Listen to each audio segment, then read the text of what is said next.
talking about architecture and corporate social responsibility. I'm representing B01 Arquitectes here, and that's funny because I come after somebody talking from Heineken, somebody talking from DSM, and this is us, 8 people, annual turnover 250,000, 300,000 euros. So this is another scale that we're talking. I want to state this clearly. And if we talk about the environmental, the economical and the social impact, these three phenomena that we consider that they compose corporate social responsibility, we also call them planet, profit and people, where is my impact? I take good care of these 7 persons plus me, that's my office. We pay them all, and that in architecture nowadays is excellent. Profit, we are still there. It's also excellent in architecture in Spain at this moment. So that then it's obvious, no? Our impact is in the planet sphere, in the environmental sphere. I don't understand if people are still discussing about this. I mean, the big disaster that is happening on this world is climate change. The CO2 concentration in the atmosphere, which is a technical issue, is where I can really have an impact. My impact in the profit and in the people sphere is limited.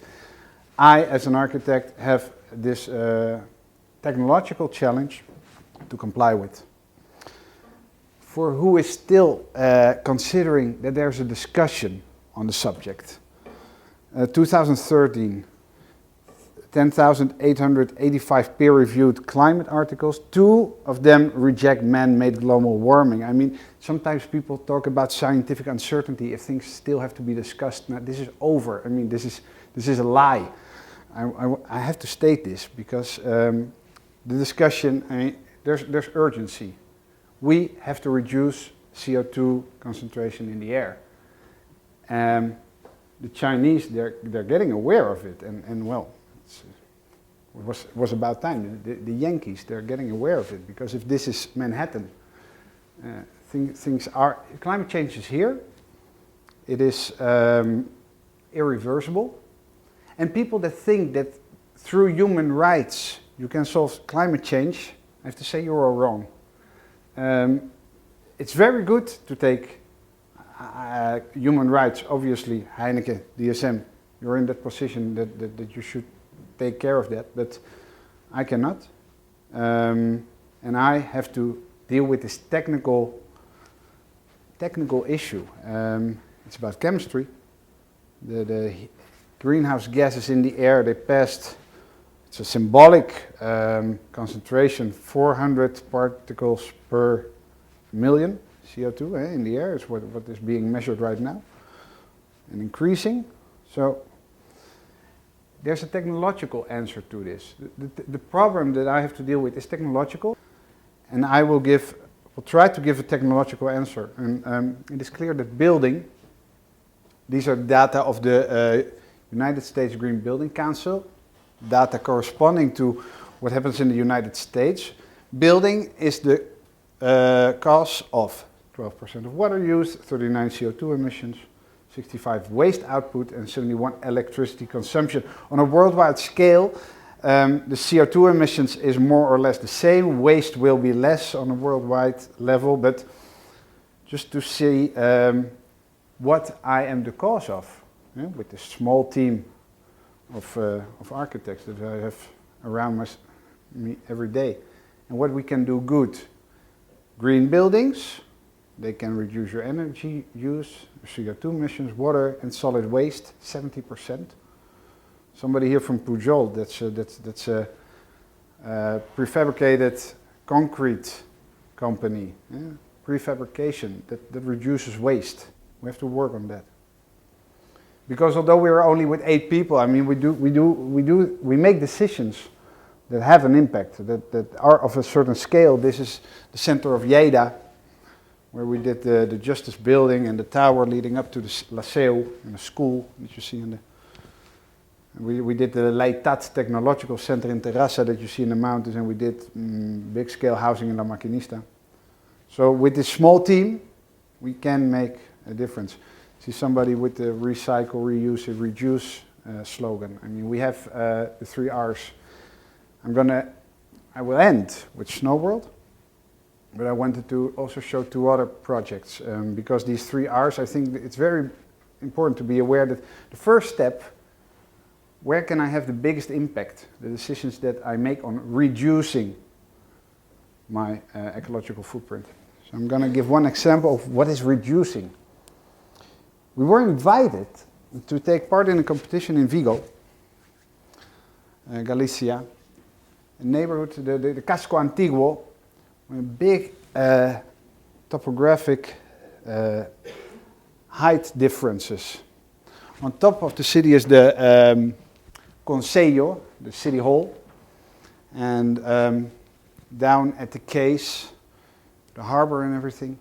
And this area, this neighborhood, is very badly accessible due to these height differences. And then what did the Ayuntamiento de Vigo propose?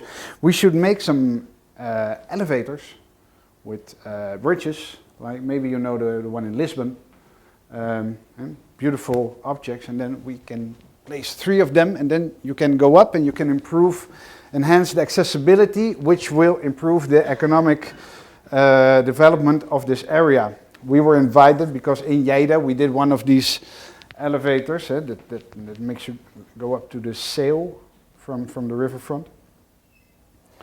But then we were walking around there and we saw, okay, you make these 3 towers and you make 3 bridges, and in the climate of Galicia you're waiting 3 times. You're standing there and you're walking and waiting for the next elevator and you're walking, okay. We were not convinced that should be the way, and we also thought, okay, there's a little advice from the Ayuntamiento here to want to build 3 elevators, 3 towers. Everybody wants to build a tower. It's a little phallic, no? But we said no, not architecture. No, architecture alone would not provide an adequate answer for this problem that you have. We proposed a funicular. So the assignment was for us about reducing the construction that we were asked to provide. And we said, let's try if within this urban fabric we can make 1, 2, 3 and the 4th station, and see if we can define a track for the funicular that goes through that. You only have to wait once. You don't have to build so much. It was an exercise of fitting these stations into the network of that city, seeing what the inclination of the mountain was. Much more chirurgical approach than the one that was proposed. And then the only thing that we were supposed to build were these 4 stations, which were pretty discrete buildings. It's not the towers. On the harbor front was the most present station, Berbes. But we said this: we have to reduce the impact, and we won the competition. But there's a lot of things that happened from 2009 on with administrations in Spain. We're still waiting if one day we can build it. But okay, nevertheless, I think it's a good example of this mentality that we have in the office. Then reuse. Okay, reduce. First, the things that I think I need to use, I'm going to scale them back. And then if I really need something, let's see if I can already use the things that we have. Now this is for El Prat de Llobregat, where the Llobregat runs into the sea.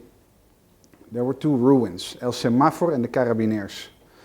They were, the Carabiners was of the Coast Guards, and El Semáforo was a little lighthouse. Beautiful ruins in this delta of the Llobregat, which is a natural park. It's ridiculous to be aware that in between the Zona Franca industrial zone and the airport of El Prat, you can find this landscape, which is really obsolete, very tranquil. Birds, a lot of birds going there. This is El Semáforo. We couldn't get there in the beginning because these are marshlands, and we were in the wet season, so okay, we had to go over the beach. So this is what we should reuse. The Ayuntamiento also here asked us, so what should this be? A restaurant or a HIPIC center? Yeah.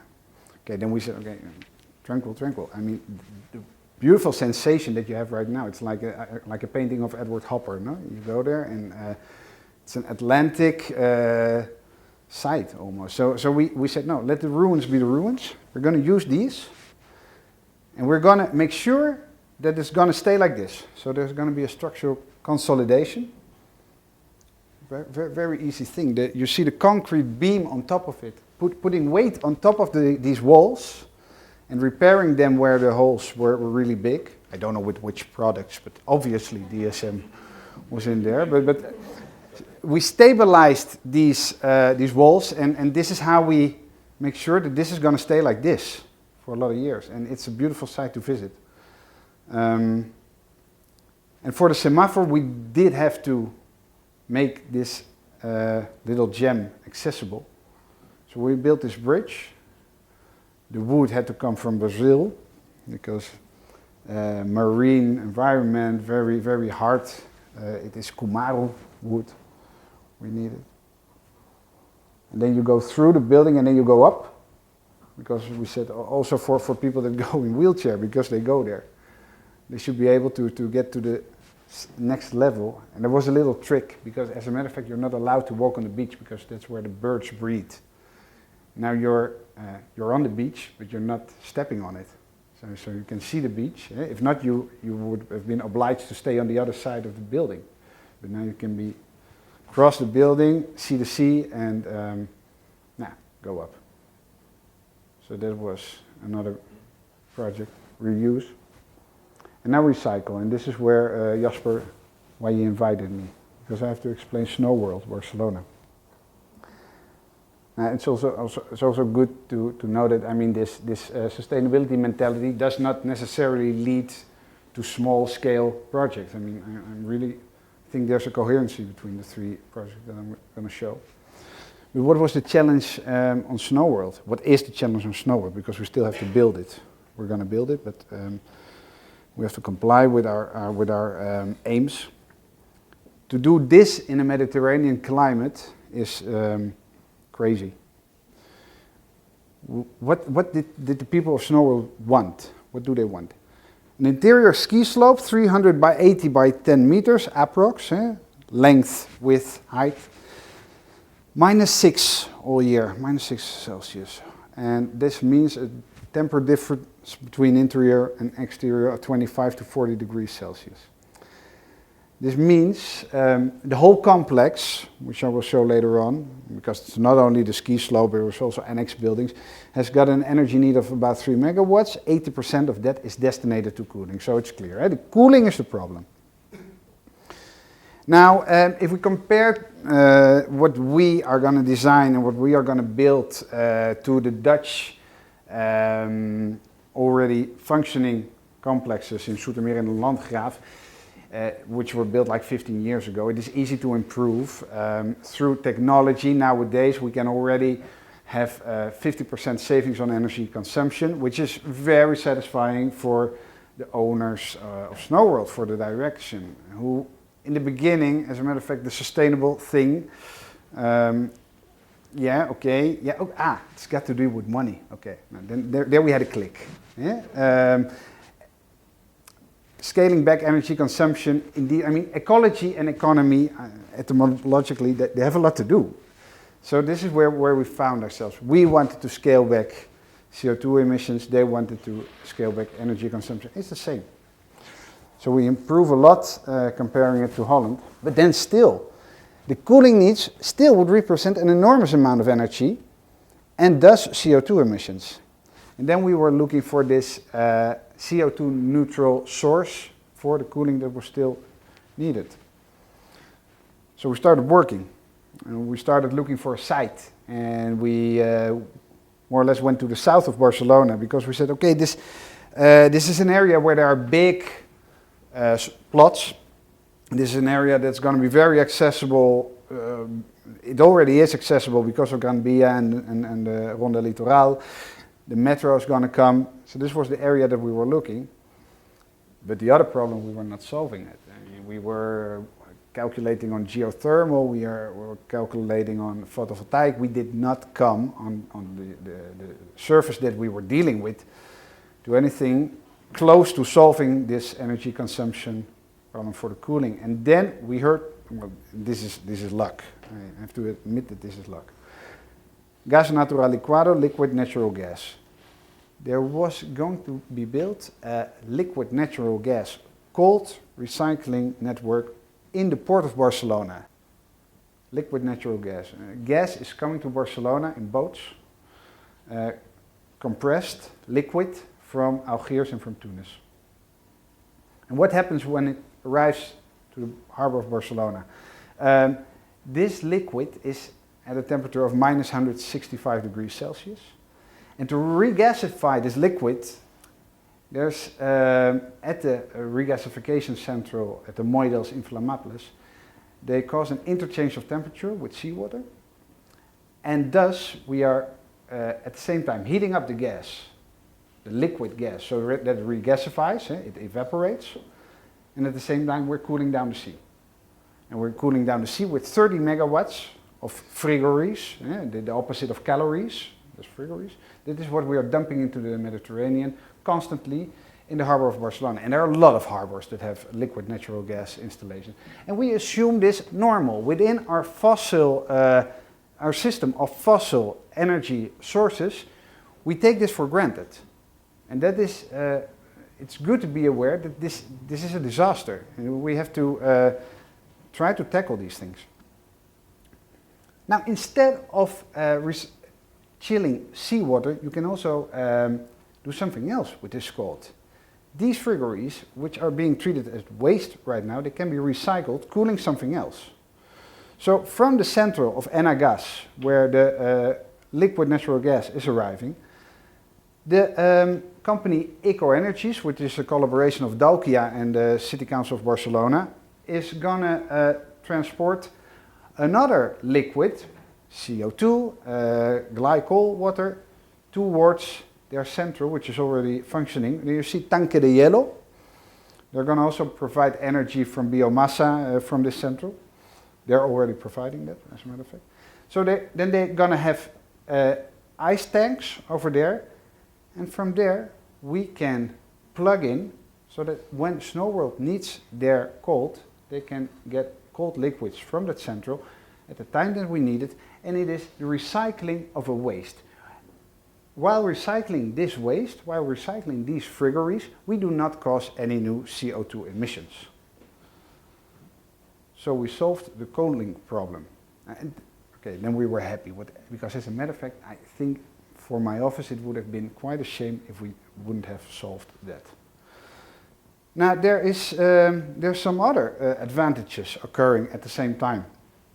Because once we knew that we wanted to be within the reach of this sustainable cold network, it meant that we were also within the urban area of the city of Barcelona. And this is good because such complexes as Snow World has right now in Zoetermeer and in Landgraaf, what does it mean? These are peripheral suburban areas.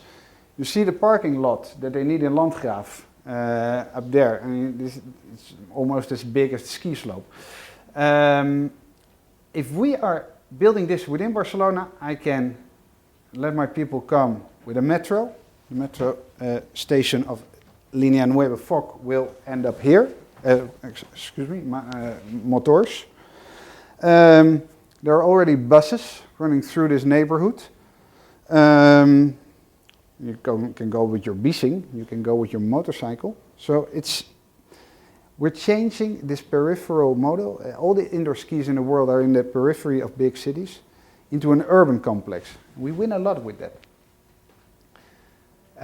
Snow World Barcelona will not only have ski, but since we were working on a flat plot and we have a ski slope that goes up like 50 meters, there was space underneath, and in that space we can use to make ice rinks for curling, for ice hockey, for holiday on ice. There's even a place for some skate academy. Snow World already has in Landgraaf a hotel, for the athletes that come to train there. They have restaurants. So it will be a multi-use winter sports complex. It will be much richer than what they already have in Holland. And it will be good to have this in this neighborhood. Marina del Prat Vermey is the city council proposing. To have this whole complex. Here you see what it all includes. The ski slope is the biggest piece, the biggest volume. It has a height difference, as I said, of 50 meters. And you see the ice skating for the athletes and for the kids underneath. Also the parking, which is above ground level. So I don't need mechanical ventilation. I have natural daylight, like the parkings at the airport. I also have groundwater here very high. So this is also light parking, so to say, as far as construction is concerned. We have a fitness, there's a wellness, there's a hotel, once again of 200 rooms, and there's the restaurants at the downside of the piste, and they look onto the piste. The structure is outside, so we're going to talk about the paint that we're going to use for that. The structure is outside because it gives you a nicer insight than what Snow World has right now in Holland. And it also avoids thermal bridges, Puente Térmico, Koudebrug. A lot of my structure already had to be outside to sustain this slope. And having part of the construction inside, part of the construction outside would have been a technical problem. And also it fits into this surroundings. Yeah? I mean, I go through over the Ronde Littoral. On one hand I have the cranes of the harbor, and on the other side I will have Snow World. Now, I dare to say right now, such as we have the design on the drawing table, this is going to be a sustainable winter sports complex. We start with reduction, always start with reduce. So the energy consumption is reduced through the efficiency. This is the revolutionary thing. The energy source for cooling is zero CO2. We're avoiding car use, enhancing public transport. We're creating synergies in a complex smart city, such as through double ground use. This neighborhood, which first was only planned as dwellings and a poenbert, some recycling, low activity equipamiento on this plot, might now have a diversification of uses. The urban mix is also a sustainable concept within urbanism. And then the building technologies, water recycling. Of course, we're going to recycle this snow. One thing is what happens in Holland, where water is abundant, but we have to recycle the water. We're going to have LEDs, we're going to have green roofs, all these things will let us get LEED and BERDE certification. BERDE is maybe you have heard of LEED. LEED is it started as an American certification for green buildings. It became international. Nevertheless, it's still, you really notice the American roots of it. BERDE is the Spanish certification that is being imposed by the Green Building Council España. Much more complex, much more difficult, but gives you a better grasp. It's more apt for our context, because a site, a plot is not the same in the United States as it is in Europe. It can also not be what they do in LEED. They value the same way insulation in the Rocky Mountains as in Miami. BERDE is much complex, and BERDE takes into account the costs. I think this is, now I go one moment back to the profit thing. LEED permits you to solve a lot of problems by adding gadgets, sustainable gadgets, but if you pay for them, you can solve your problem. And if you do that in BERDE, the fact that your building is getting expensive is being punished. I think that is very good, because if only technological centers can be sustainable certificate and social housing not, then sustainability is going to be exclusive, and that should be wrong. So that's also why we really try to perform very well on BERDE. Now I show some images. I mean, we are in Barcelona, so public space and building are solapando. They're mixing. Right now we have the big ski slope going up on the right side. There's a skate plaza under that. There's some shops. You look into an interior street that goes to the entrance.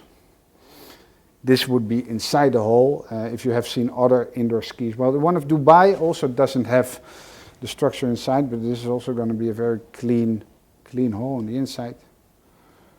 LED illumination, children learning, falling and getting up. And this will be the skyline when you come back from your holidays on Ibiza or something. The skyline on the south of Barcelona. That's it, we recycled some gold. That's why you invited me. Thank you very much.